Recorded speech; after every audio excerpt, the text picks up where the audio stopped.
چیخو پکار کر رہی ہیں۔ ان کا 12 سال کا بیٹا بھی پریشان ہے اور 9 سال کی بیٹی بھی کچھ کہہ نہیں پا رہی ہے۔ میں نے جج صاحب سے پوچھا کہ آخر کیا بات ہے؟ بھائی صاحب کوئی جواب نہیں دے رہے تھے۔ پھر بھابھی جی نے کہا، یہ دیکھیے طلاق کے کاغذات، یہ کورٹ سے تیار کرا کے لائے، مجھے طلاق دینا چاہتے ہیں۔ میں نے پوچھا یہ کیسے ہو سکتا ہے؟ اتنی اچھی فیملی ہے، 2 بچے ہیں، سب کچھ سیٹلڈ ہے۔ پہلی نظر میں مجھے لگا کہ یہ تو مذاق ہے، لیکن میں نے پوچھا دادی اماں کدھر ہے؟ تو بچوں نے بتایا پاپا انہیں 3 دن پہلے نوئیڈا کے اولڈ ایج ہوم میں شفٹ کر رہے ہیں۔ میں نے نوکر سے کہا مجھے اور بھائی صاحب کو چائے پلاؤ۔ کچھ دیر میں چائے آئی۔ بھائی صاحب کو میں نے بہت کوشش کی کہ وہ چائے پی لیں، مگر انہوں نے نہیں پی، اور کچھ ہی دیر میں وہ معصوم بچے کی طرح پھوٹ پھوٹ کر رونے لگے اور بولے میں نے 3 دنوں سے کچھ بھی نہیں کھایا۔ میں اپنی 61 سال کی ماں کو کچھ لوگوں کے حوالے کر کے آئی ہوں۔ پچھلے سال سے میرے گھر میں ماں کے لیے اتنی مصیبتیں ہو گئی کہ بیوی نے قسم کھا لی کہ میں ماں جی کا دھیان نہیں رکھ سکتی۔ نہ تو ان سے بات کرتی تھی اور نہ ہی میرے بچے ان سے بات کرتے تھے۔ روز میرے کورٹ سے آنے کے بعد ماں بہت روتی تھی۔ نوکر تک بھی ان سے خراب اور غلط طریقے سے پیش آتے تھے اور اپنی منمانی کرتے تھے۔ ماں نے 10 دن پہلے بول دیا بیٹا مجھے اولڈ ایج ہوم میں ڈال دے۔ میں نے بہت کوشش کی، پوری فیملی کو سمجھانے کی بھرپور کوشش کی، لیکن کسی نے ماں سے سیدھے منہ بات تک نہیں کی۔ جج سب کی آنکھوں میں آنسو تھے۔ وہ پھر گویا ہوئے۔ جب میں 2 سال کا تھا تب ابو انتقال کر گئے تھے۔ ماں نے دوسروں کے گھروں میں کام کر کے مجھے پڑھایا، اس قابل بنایا کہ میں آج ایک جج ہوں۔ لوگ بتاتے ہیں کہ ماں دوسروں کے گھر کام کرتے وقت کبھی بھی مجھے اکیلا نہیں چھوڑتی تھی۔ اس ماں کو آج اولڈ ایج ہوم میں چھوڑ آیا ہوں۔ میں اپنی ماں کی ایک ایک درد اور کرب اور دکھ کو یاد کر کے تڑپ رہا ہوں جو انہوں نے صرف میرے لیے اٹھائے تھے۔ مجھے آج بھی یاد ہے جب میں میٹرک امتحان دینے والا تھا، میرے ساتھ رات بھر بیٹھی رہتی تھی۔ ایک بار جب میں اسکول سے گھر آیا تو ماں کو بہت زبردست بخار میں مبتلا ہوا ہے، پورا جسم گرم اور تپ رہا تھا۔ میں نے ماں سے کہا مجھے تیز بخار ہے، تب ماں ہنستے ہوئے بولی ابھی کھانا بنا کر آئی ہوں اس لیے گرم ہے۔ لوگوں سے ادھار مانگ کر مجھے یونیورسٹی سے LLB تک پڑھایا۔ مجھے ٹیوشن تک نہیں پڑھانے دیتی تھی کہ کہیں میرا وقت برباد نہ ہو جائے۔ کہتے کہتے وہ اور زیادہ زور سے رونے لگے اور کہنے لگے جب ایسی ماں کے ہم نہیں ہو سکے تو اپنے بیوی اور بچوں کے کیا ہوں گے؟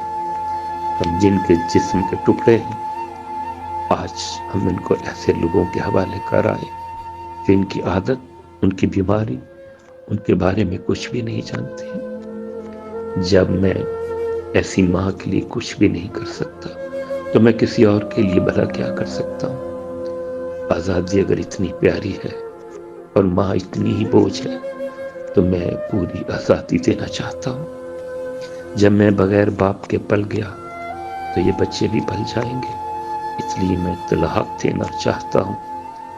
ساری پراپرٹی میں لوگوں کے حوالے کر کے اس اولڈ ایج ہوم میں رہوں گا۔ ماں کم از سے کم ماں کے ساتھ تو رہ سکتا ہوں۔ اگر اتنا سب کچھ کرنے کے باوجود بھی ماں اولڈ ایج ہوم میں رہنے کے لیے مجبور ہے تو ایک دن مجھے بھی آخر جانا ہی پڑے گا۔ ماں کے ساتھ رہتے رہتے عادت بھی ہو جائے گی۔ ماں کی طرح تکلیف تو نہیں ہوگی۔ جتنا بولتے اس سے بھی زیادہ وہ رو رہے تھے۔ اسی درمیان رات کے 12:30 بج گئے۔ میں نے بھابھی جی اور بچوں کے چہروں کو دیکھا۔ ان کے چہرے پچھتاوے کے جذبات سے بھرے ہوئے تھے۔ نے ڈرائیور سے کہا ابھی ہم لوگ اولڈ ایج ہوم چلیں گے. بھابھی جی بچے ہم سارے لوگ اولڈ ایج ہوم پہنچے. بہت زیادہ درخواست کرنے پر گیٹ کھلا.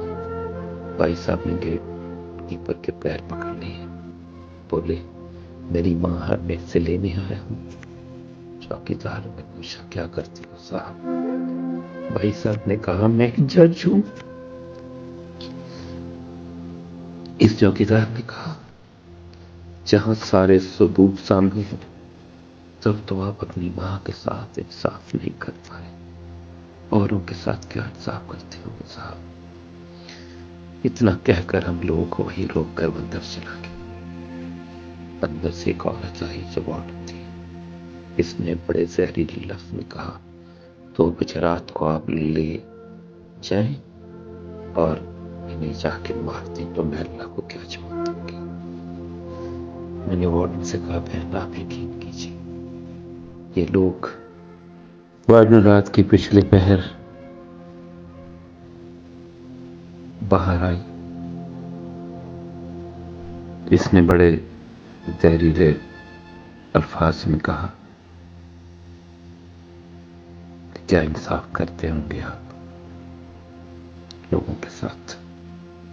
رات کی 2 بجے خواب کے ساتھ اگر میں ماں کو بھیج دوں سے کچھ ہو گیا تو اس کا ذمہ دار کون ہوگا؟ میں نے وارڈن سے کہا بہن آپ یقین کیجیے یہ لوگ بہت پچھتاوے میں جی رہے ہیں. آخر میں کسی طرح ان کے کمرے میں لے گئی. کمرے کا جو نظارہ تھا اسے لفظوں میں بیان کرنا مشکل ہے. صرف ایک فوٹو جس میں پوری فیملی ہے وہ بھی ماں کے بغل میں جیسے بچے کو سلا رکھا ہے. مجھے یقین سے لگا کہ بات نہ کھل جائے لیکن جب میں نے کہا ہم لوگ آپ کو لینے آئے تو پوری فیملی ایک دوسرے سے لپٹ کر رونے لگی. آس پاس کے کمروں میں اور بھی بزرگ تھے. سب لوگ جاگ کر باہر تک ہی آ گئے. ان کی بھی آنکھیں نم تھیں. کچھ وقت بعد چلنے کی تیاری ہوئی. پورے اولڈ ہوم کے لوگ باہر تک آئے. کسی طرح ہم لوگ اولڈ ایج ہوم کے لوگوں کو چھوڑ پائے. سب لوگ اس امید سے دیکھ رہے تھے کہ شاید انہیں بھی کوئی لینے آ جائے.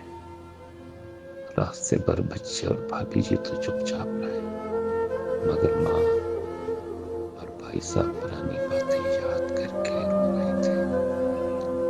گھر آتے آتے تقریباً 3:45 ہو گئے. بھابھی جی اپنی خوشی کی چابی کہاں سے یہ سمجھ گئی تھی. میں بھی چل دیا لیکن راستے پر وہ ساری باتیں اور نظارے آنکھوں میں گھومتے رہے. ماں صرف ماں صرف ماں ہے. اس کو مرنے سے پہلے نہ مارے. ماں ہماری طاقت ہے. اسے کمزور نہیں ہونے دے. اگر وہ کمزور ہو گئی تو ثقافت کی ریڑھ کمزور ہو جائے گی اور بنا ریڑھ کا معاشرہ کیسا ہوتا ہے یہ کسی سے چھپا ہوا نہیں. اگر آپ کے آس پاس یا رشتہ دار میں اس طرح کا کوئی مسئلہ ہو تو انہیں یہ ضرور پڑھوا دیں اور اچھی طرح سمجھائیں. کچھ بھی کریں لیکن ہمیں جنم دینے والی ماں کو بے گھر بے سہارا نہیں ہونے دیں. اگر ماں کی آنکھ سے آنسو گر گئے تو یہ قرض کئی صدیوں تک رہے گا. یقین مانے سب ہوگا تمہارے پاس لیکن سکون نہیں ہوگا. سکون صرف ماں کے آنچل میں ہوتا ہے. اس آنچل کو بکھرنے مت دینا. اس دل کو چھو لینے والی داستان کو خود بھی پڑھیں اور اپنے بچوں کو پڑھائیں تاکہ اس سے عبرت حاصل کر سکیں.